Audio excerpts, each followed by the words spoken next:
So the floor is yours and you can officially start. Welcome. Good. Okay.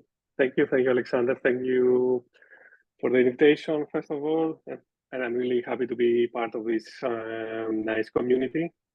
And also, you said many words about me, but I think that the most important thing is that I love what I'm doing in working with the different teams and organizations.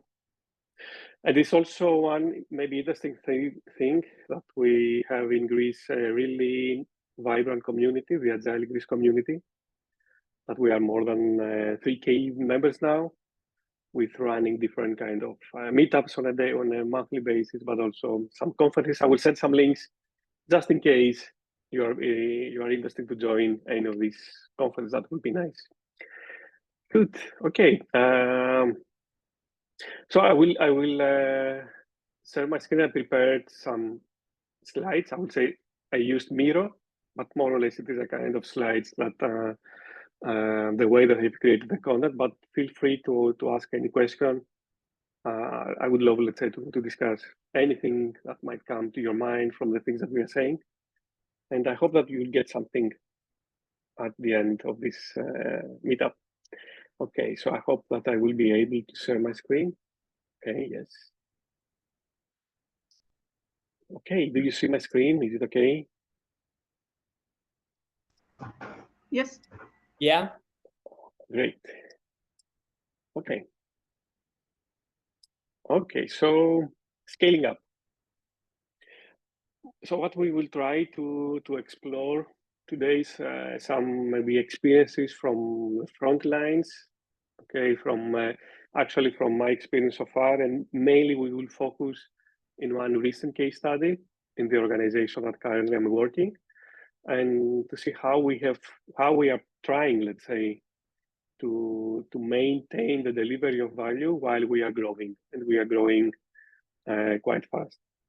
And as a goal, let's say, of this session, I hope that you will get a few insights and some practices that actually you can think and apply maybe in your own context. Okay, and as Alexander said, yes, this is me with my family. Maybe the photo is maybe a few years ago, I would say, or many years ago, but now my kids are 14 and 11. So I'm living in Thessaloniki. I don't know if you have visited Thessaloniki, so it's quite close to Serbia. And as Alexander said, background is engineering, but I spent half of my career in Agile coaching, and recently in that role of technical program manager, managing a portfolio of different programs within our organization, trying to keep the different programs aligned with our technology strategy. So this is me. And let's share with you a few thoughts that I'm having when I'm talking about scaling.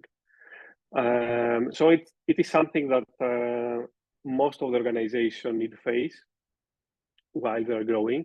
Okay, so it is completely different, the environment where we are talking about one or two teams, 5, 10 people, 15 people, 20 people, than speaking with an organization that it is 100 people, 200 people, thousands of people, and so on. So you can imagine the complexity is completely different than it is when you are quite small.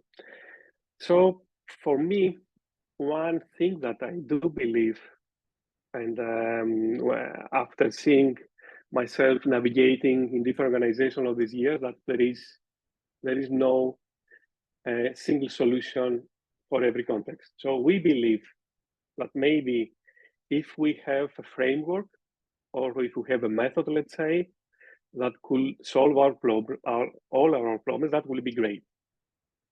Okay, and this is what actually the different frameworks, the scaling frameworks are offering this, illusion, I will say, that the solution is there. Okay, but I don't think that this is the case. Okay, so there is no silver bullet, or at least I have written a few years ago an interesting article that it was saying exactly like that there is no such a thing as a silver bullet, meaning that there are some practices outside, there are some books, there are some applications, but all these kind of things started by trying within your own context, trying to solve your problems. So they found out that something is working, then they publish their findings, then we read this publishing, and then we say, okay, this is a good solution. Why don't we try it in our context? So you might be aware there are many frameworks or even methods that different organizations have tried.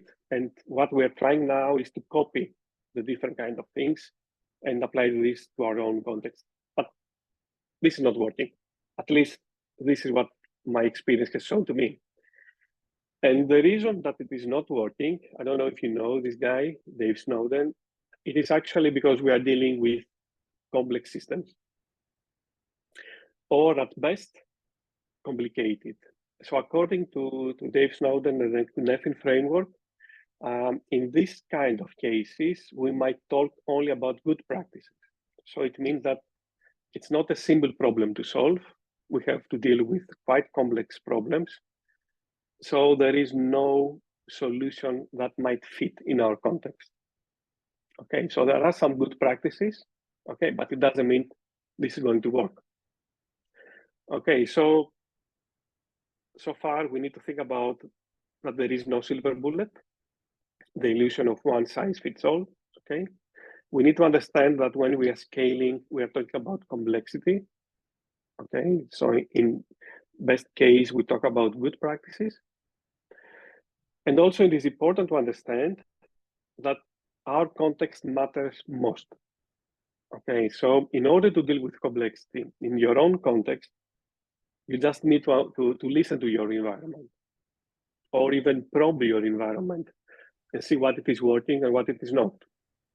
So try things, experiment with different kind of practices, but reflect back and try to understand how you need to adapt the way that you're approaching your problems. Okay, so it's super important to understand your context. And it's also super important to, when you are dealing with scaling, to understand that it is more important to guide your organization by strong values and principles than trying to optimize the methods and the practices. Okay, so it is more important to deliver value to your customers than saying that I'm having the perfect scaling model. Okay, so when we are trying to optimize the practices, we might lose our focus from really important questions. So instead of asking, are we meeting any client needs or are delivering value to our customer, we are spending more time on arguing if we are executing the framework correctly. For example, the framework might say that you need tribes or you need squads or you need a portfolio. Okay, so we spend a lot of time talking about roles, talking about the practices, but we lack of time to discuss on the real thing. Now that we are scaling and from 10 people, we became 50 people, do we meet our customer needs or not? This is for me the most important question.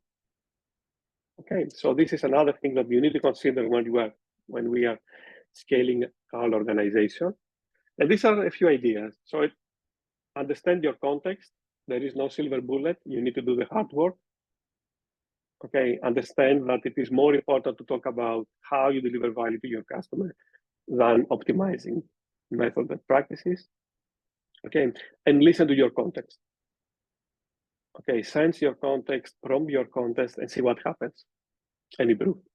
Okay, so this is the underlying principles or perspective, let's say, from my own view when we are talking about scaling. Okay, now someone might say, okay, that these are cool ideas. You can find out them in different blog posts, bibliography, and so on. What happens in real life? Okay, so I will go through a case that we are currently working on. So it is quite fresh, and feel free to interrupt me whenever you have any kind of questions. Okay, so let's move to the front line.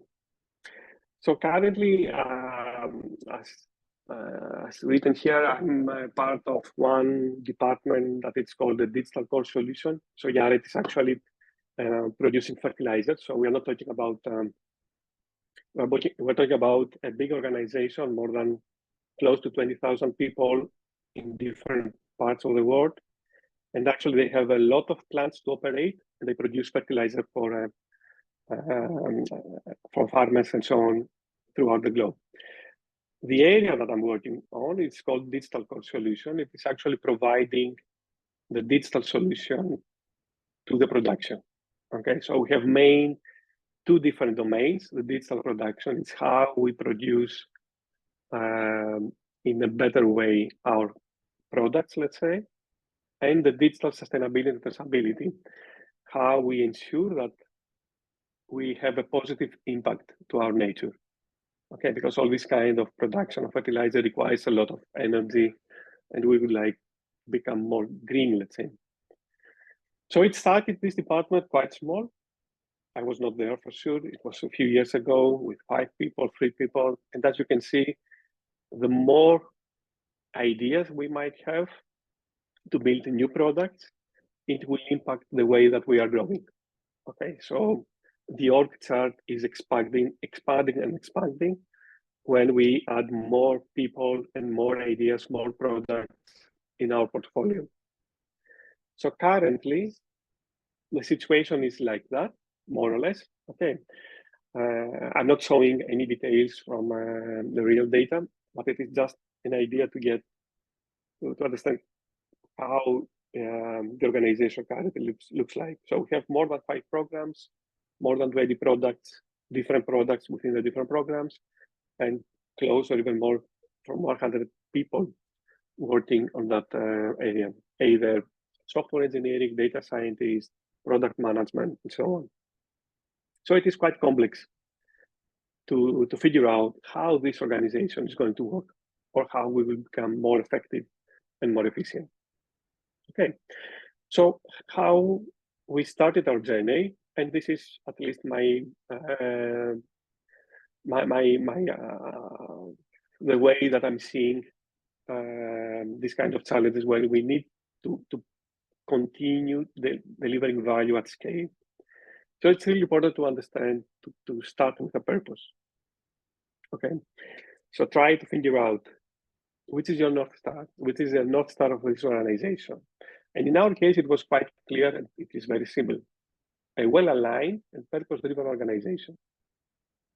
Okay, so but there is a lot of meaning behind these words. We are an aligned organization. Okay, it means that we are all the different areas working together towards the same purpose. Okay, so somehow we were trying to create alignment across the different products and teams that we are working on. Okay, and continue to deliver something that it is valuable. Okay, we have an ambition, we have a strong ambition as Yara, and we would like to provide this kind of solution that are aligned with our purpose as Yara. Okay, so start with your purpose. See your organization from a distance and try to identify what is the reason of your existence? Why do you exist? What is the difference that you would like to make? Okay, so try to figure out your North Star. Okay, and then having a North Star established, we come up with a few simple principles or values that we would like to follow. And these are our guiding values, let's say, on how we would like to operate. Okay, so it is important that the things that we are doing actually have a kind of an impact. Okay, so we start new initiative, we start new products, but for a reason. Okay, we would like to solve these problems for the people that operate, the operators in plants. Okay, we would like to solve this problem for our end farmers. Okay, so any new idea that comes into our pipeline, it should be driven through a strong purpose. If there is not a tight, let's say, strong purpose behind that, maybe there is no need to invest time or money, okay? Because otherwise we will scale up forever because everyone is coming with some cool ideas. Then another principle that it is our guiding, let's say, value again, guiding value again, it is transparency. So we believe that everything should be transparent to the whole organization, to this 150 people. They should be able to see what it is happening in our organization, unless there is a reason for confidentiality. Okay, so we'd like somehow to create this kind of systems that will make our information available to anyone. Okay, so we have a strong purpose on all the things that we are doing. We try to keep everything transparent. Another important value, collaboration. Okay, so it is obvious, all these agile practices or the whole mindset is around collaboration. Okay, so this is also one of our guiding values. It's beyond my team or my role. In order to deliver something valuable for our end users, we need to collaborate. And we need to have a kind of a common goal why we are doing this. So people to understand why there is need to collaborate. Okay, so we'd like to break silos, okay, and try to figure out what is the best way to structure ourselves.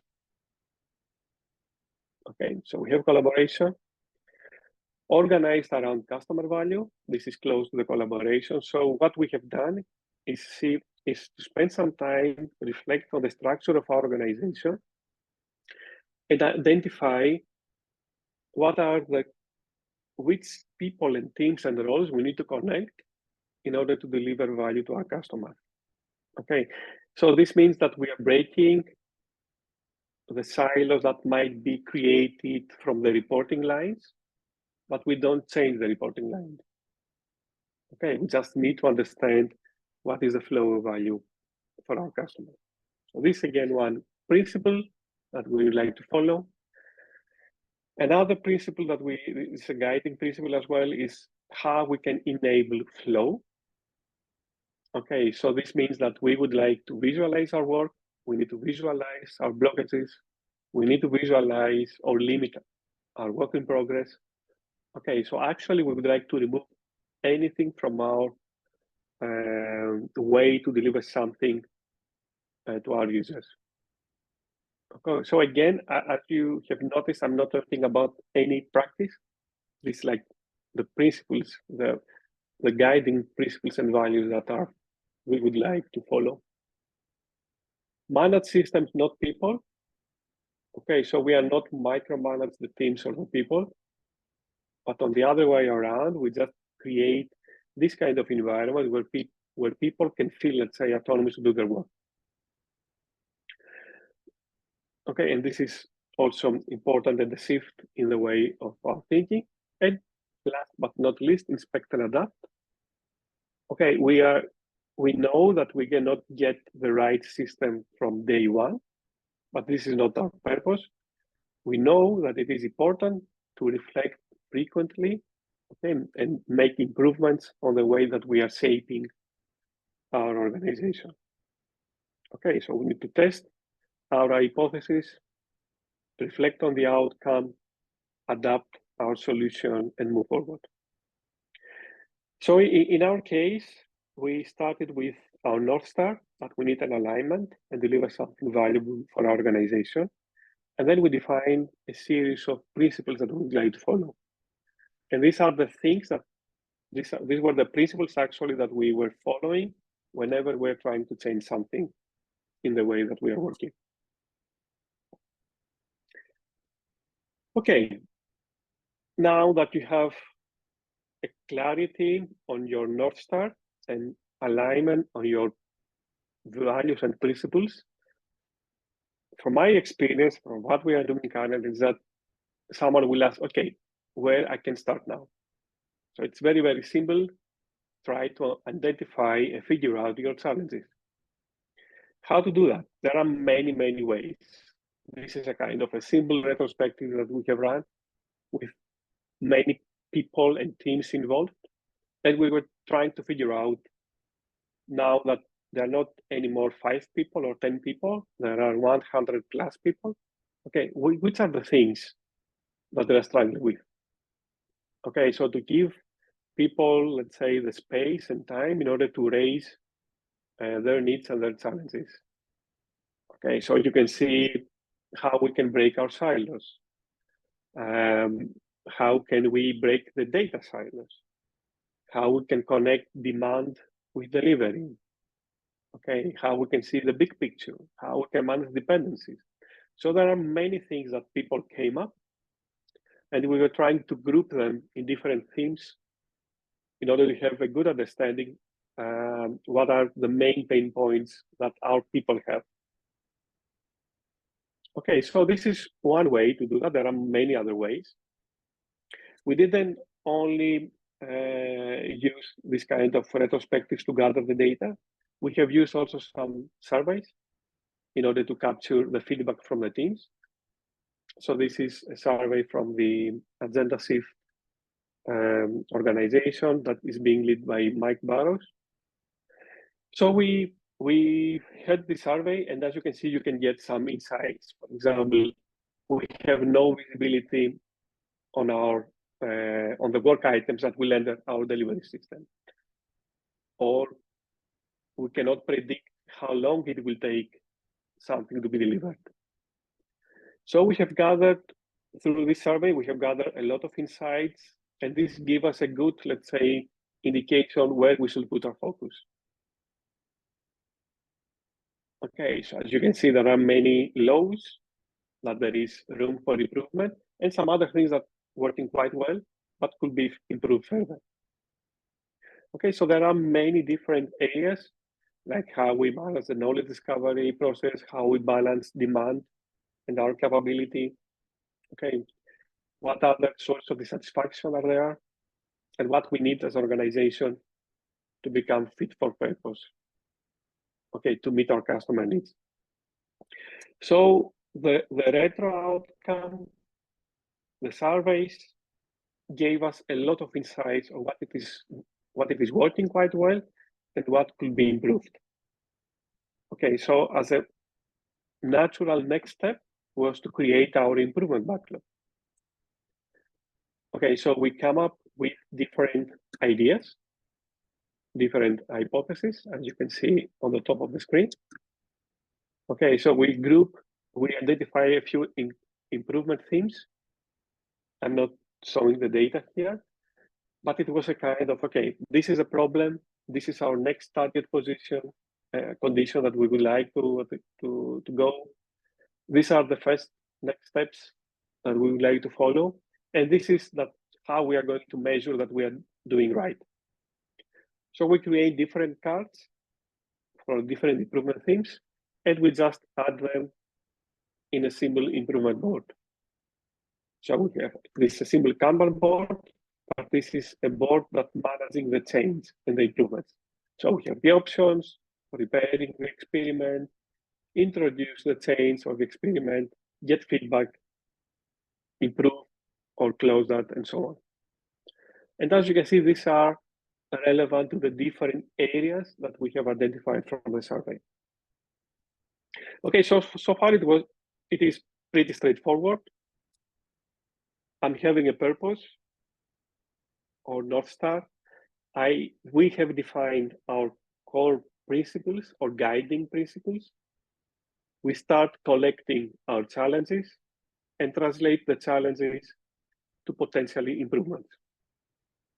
Okay, so to create our improvement backlog. And these are in the following, let's say, slides. There are some, based on the improvements that we have identified, we come up with a few concepts that we would like to use and experiment and see how this is going to affect the way we work.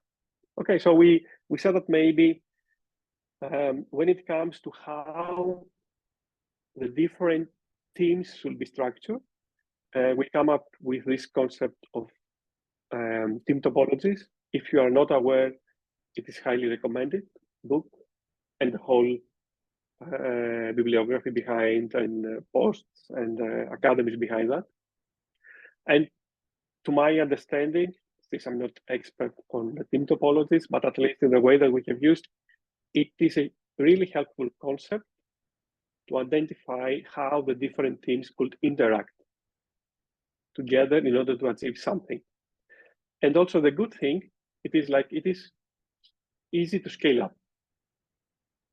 There are different types of teams, the stream-aligned teams, enabling team, complicated platform, and different kind of interaction. So we use this concept. With this concept in mind, we were trying to figure out how the structure of our teams would look like. So if you remember, this is our org chart.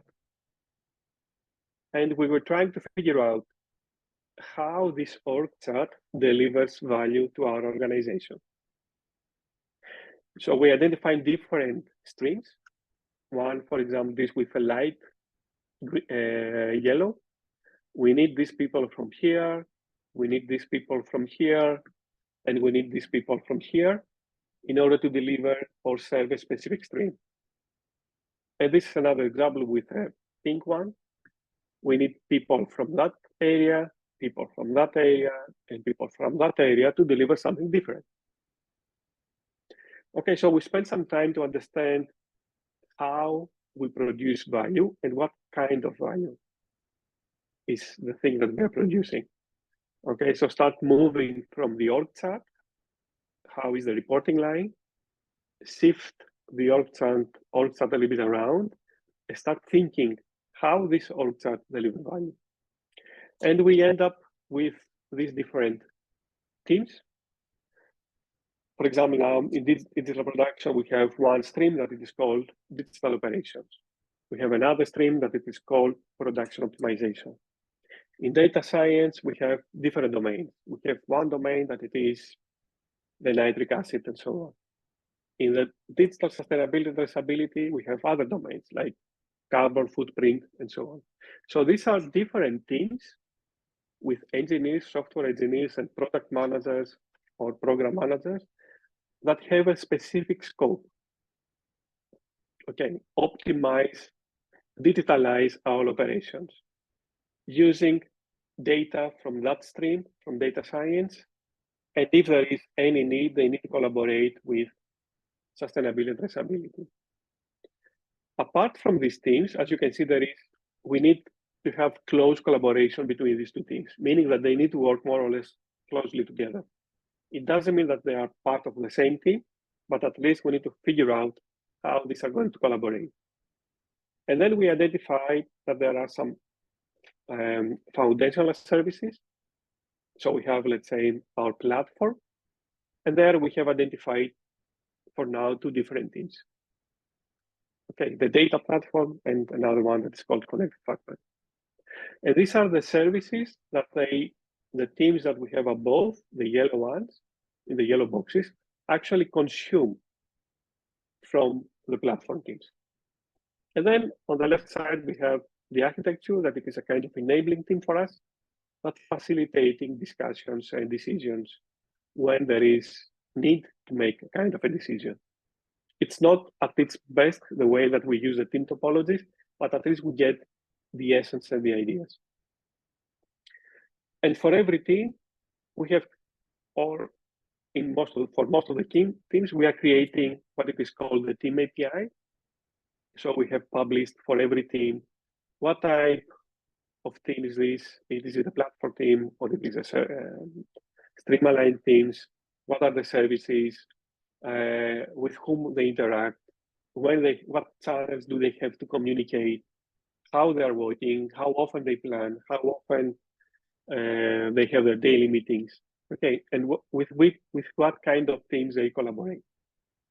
So every team, or most of the teams until so far, they have a kind of documenting how they're working. And this is like the APIs that we have to communicate between systems. It is an API that enables different teams to communicate. Okay, so what we have done so far, we have taken the org chart and we are trying to figure out how we deliver value through our org chart to our customers and what kind of teams do we need in order to deliver that value. Okay, and we use the concept of team topology. Now you can imagine we have more than 10 teams available. As said, many different products and different programs. And still, even if we have a clarity, let's say, on the structure of our teams, still we are struggling on how we are going to deliver value at the end user eventually. Okay, because if you remember, our North Star is to create an aligned organization. And then in order to do that, because it was a kind of an improvement theme, how we can coordinate the different teams, we use the concept of the flight levels. So you might be aware of this flight level as well. It is, again, a thinking model. It's not a framework, but it is very helpful, and you can get a lot of ideas how you can keep aligned an organization. There are 3 levels to mention them shortly. So it is like the top level, the strategic one. It is our roadmaps, our strategy, our objectives and key results that we would like to achieve as an organization. Then we have the coordination level with the different streams that we might have. And the operational one, it is actually the different teams working on a specific flow or many flows. And in our case, we have identified many different flows because we have different programs. So more or less one program for us, it is one flow. And within that program, we have different teams working together. So what we have done, this is not visible for sure, but let me open this. This is what we have designed as a prototype and then has been implemented in the tools that we are using. So this was our coordination layer. And as you can see, we have different products belong to different programs. And we try to capture all this information in one board. Okay, so we have for product A, different epics. Okay, product B, a list of and some other epics. And we have defined a specific flow. We have options, what will happen in next quarter, what is being selected for current quarter, what it is under implementation, validation, and close. And we have added this validation step because we would like to ensure that what we are actually building creates some value for our customers and not just implement and deliver things. So this was our, let's say, control tower, like in the airports, where actually it is easy to visualize all the work that we have in our in this specific organization, in that department. Then for every product, okay, we have a product roadmap. So we have the product managers actually maintaining their product and the roadmap. And we have the product managers with the analysts preparing and creating the backlog for the product.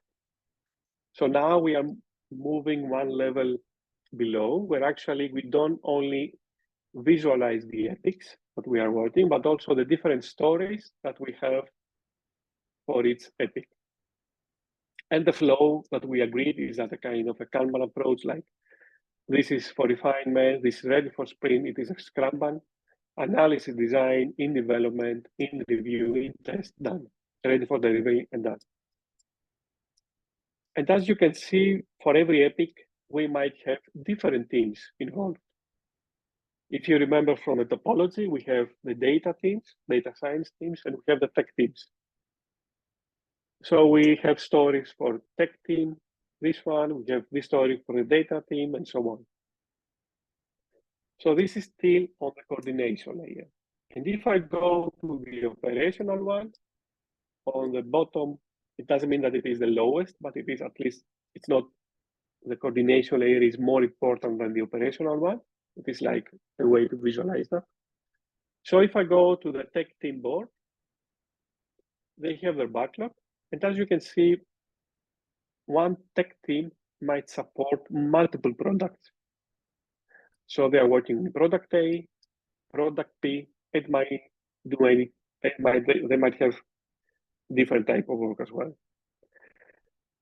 So their board actually is getting work from different products. So this team, the tech team, is taking work from that board.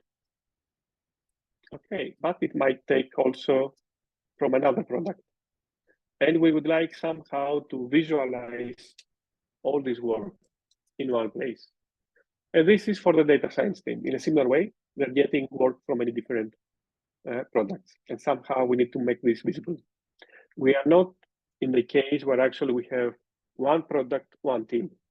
We have multiple products that are being developed and maintained by the same team. Okay, so somehow we were trying to figure out how this is going to work. And this has been implemented. The software that we're using is from Atlassian and Jira. So we're trying to create all these different boards there. So we create a Kanban board for the portfolio level, for the overall strategy with different products and the epics. We have created a different Kanban project for every product. So every product, they have the roadmap and they maintain their backlog and their board. And then we have created on the operational layer, we have created the team boards. Okay, so this is the tech team that actually supporting different products and working on different stories from different products. So as you can see this example here, this is working on product P, product A, and these are the different stories that are currently in their sprints. By doing this, we have tried, let's say, to connect the different teams with the different backlogs and boards that we have in our organization. Okay, so what we have done so far, we have identified the structure of the teams, how the teams will look like, and what is their boundaries and the scope that they're going to work. And then through the concept of life levels, we were trying to coordinate and keep these teams aligned. So we created an operational layer with all the teams and the coordination layer where actually we coordinate the work across the different products. Give me now, if I go back, I hope that I will try. We manage this, okay. So this is only to visualize work.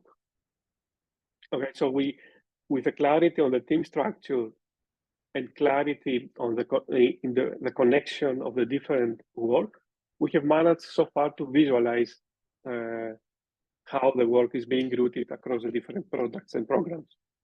So the next step, because it is okay to have the work visualized, but it's not enough. Okay, so we try to figure out what are the events that we would like to use in order to keep our organization aligned. So we were trying to figure out and answer this kind of questions. How we are going to check in and adapt, how we are going to improve, how we decide what to do. So we created this kind of a cadence.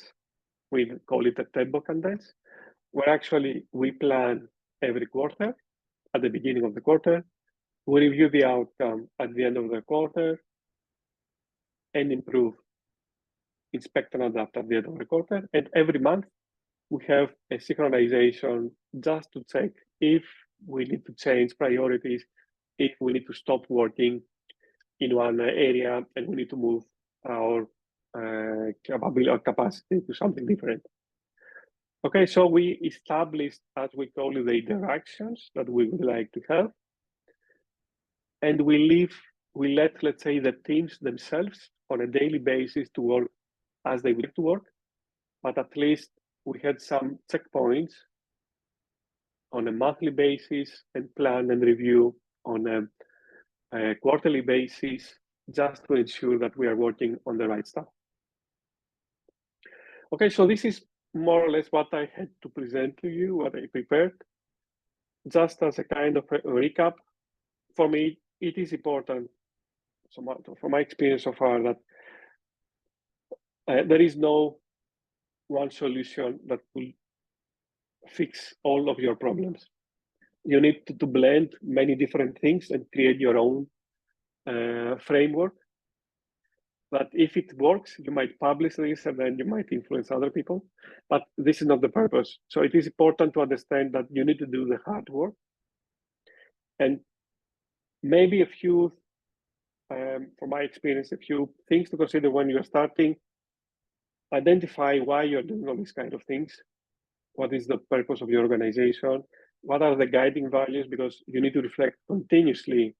This setup, is it really create value or creates more complexity? Okay, so identify your guiding principles and values, and then start with your challenges. Prepare your improvement board. Get inspired, get inspiration from different concepts that are available. Okay, see your organization not as the org chart, but how it creates value.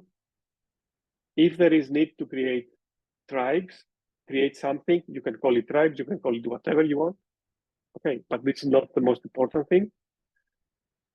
Okay, identify how you deliver value, and then try to figure out how are you going to keep aligned all these different teams and working, let's say, in a kind of a tempo that actually makes sense. And leave autonomy on the operational layer to the teams to figure out how they would like to work. Okay, and yep, that's all from my side. I'm more than happy to answer any questions that you might have. It's nice to see Anna's face finally. Hi, Anna. Hi, Anna. Guys, that wasn't something that I wanted to say, but I used the opportunity to say hello to Anna because from the beginning we are trying to say her hello, eyes in eyes. Okay, guys, please be free to ask any questions if you like. Nikos is here to give you an answer on them, so do not be shy. Now is the time. So if you want, please be free to ask.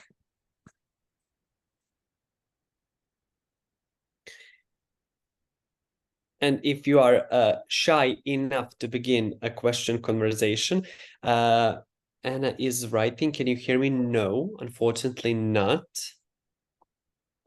But be free to write in chat and I'm going to read, don't worry. Okay, Nikos, while Anna is writing her questions, not the only one question, I want to ask you a question which is related at the finish of the scaling. So the end of the story would be that there is no an ultimate solution. That is only way to use the scaling to solve at least one or two situations you have, or issues, if I can call them like that. So it's not an ultimate solution, it's just help to try to go out from an issue situation if you have. Yes, as you said, the purpose is not to scale, and scale correctly. The purpose is to continue creating value for your users when you have to deal with many products and many people. There is no end state for me, but it is good to create. It is like when you create, when you build a new home, you have a kind of an architecture, how might look like your new home. So for me, it is important to spend some time to think about what will be this kind of architecture in order easily to scale up when there is need. If there is need, let's say, to have one more room, it will be nice from the beginning to have at least identify how my system is going to grow when things will be changed. So this is the reason why we have used this concept of team topology, because it gives us this freedom. It is a concept, but at least it was there in our minds that this is more or less the teams that we would like to build. This kind of type of team. So when a new stream was observed, that there is need to let's say increase the scope of our business, then we said, okay, we need one more stream aligned team. Is the platform good enough to serve that team? Yes, we might increase the services that are producing. And then how we are going to coordinate? Okay, so it is just one operational team. They will belong to one flow. This flow, it will become one more layer in our coordination. So we were trying to play scenario within our minds and see what will happen if we, from 100 people, we become 200 people. Should we struggle again with this scaling problem, the complexity, or we have established a good enough system that will absorb easily this kind of changes? So think about like building for me homes or these kind of things. Have a kind of an architecture in mind, but it's not a journey. It's not something that it is. We are not building the super universal scaling framework. This is not our purpose. I get it. Okay, thanks for an answer. Anna was more inspiring than me, I suppose. She wrote 3 questions. So the first one would be, how much autonomy teams have? Do they work in the same cadence at East for the alignment purposes? Well, actually, they are fully autonomous to decide how they would like to work. So we have teams that are working following a more flow-based approach, a Kanban approach, even if it is they're building products, but they decided to use Kanban. There are some other teams that are working on Scrum. So what at least we keep, we don't have a lot of autonomy, but it is a kind of how we keep this aligned. At least once per quarter, we have a common view of what are the things that we would like to build. And then if there are dependencies that need to be solved between the teams, they know how and when they can interact with them. So I know from my team, for one team, let's say, that they have their daily meetings every day at that time. They have open channels to trigger for questions or dependencies. Okay, so we let the people figure out how they would like to collaborate. So it's not that we have, established. We give for every program the autonomy to figure out how to keep it aligned. But at least once per quarter and once per month, let's reflect on our initiatives. Let's reflect on our budget that we are using and make adaptations. I don't know, Anna, if you answered your questions. Good. And there is one more. Yes, but there is one more. Did you have kind of a governance team to implement all that, and how it was working? Well, actually, it's not a kind of a governance team to decide or govern how things are moving.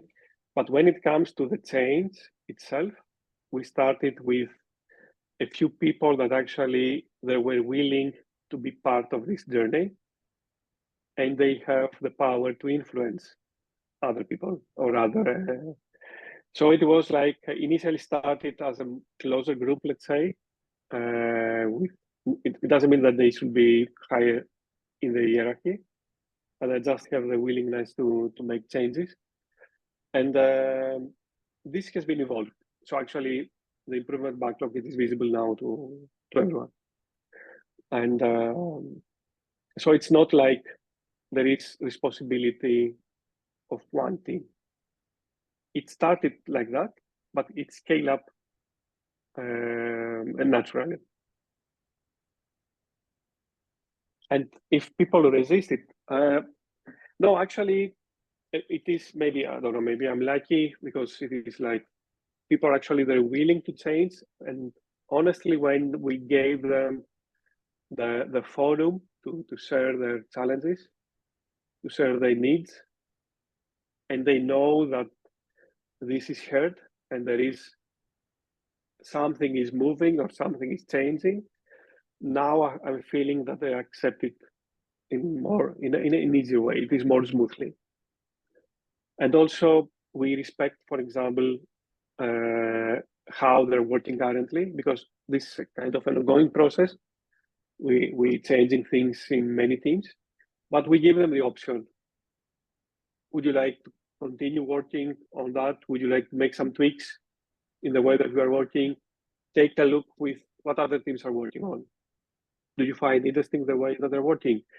So it's more like trying to share among the teams, at least on the operational layer, share experiences, share practices. We have a weekly, we call it Friday Nuggets, where actually people are sharing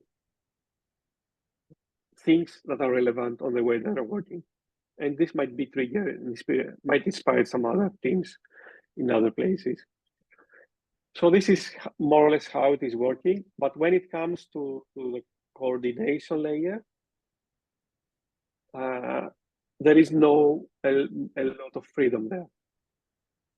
So, it is like on quarterly basis, we need to prepare something.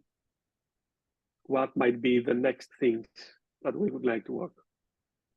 Or at least on a monthly basis, reflect and maybe stop something or do something different. So, and we have the same tool to visualize this kind of work.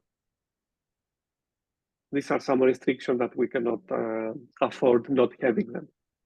These are the boundaries, let's say, to keep everything aligned. Otherwise, it's going to be, initially it was a little bit chaotic. So everyone was doing their own stuff.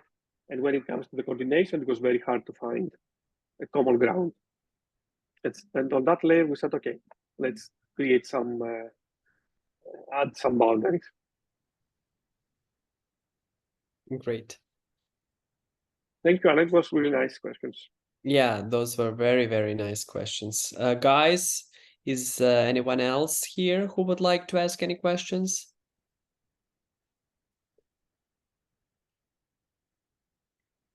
Pretty shy group, I would say.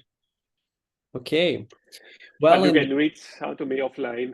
So it is whenever. of course you can. Of course you can. You can add Nikos on social networks, for example, LinkedIn. You can ask him whatever you want. Nikos, I'm pretty sure that you're going to be there to give any answer to our participants. And if there is no more questions, you're welcome, Marco. If there is no more questions, I would like to close this session with the beautiful words of thanks to Nikos. Thank you very much for being our guest. Thank you very much. My pleasure. Gift us your time. And I hope you're going to be our guest, not only this one. So I hope that we are going to see you at least one more time as our guest. I hope that we'll have some more experiences, maybe things that didn't work out. Yeah, that we were trying. You're going to do that. Okay, Nikos, have a great weekend ahead. I hope that situation in Greece is going to be calmer than it is right now, so that you're going to enjoy in sun and beautiful weather. Guys, I wish you a great weekend. Thank you for being part of Agile Humans Meetup tonight, and see you next month. Thank you very much, guys. Thank you, Alexander. Bye. Bye-bye. Bye. See you. Bye. Bye.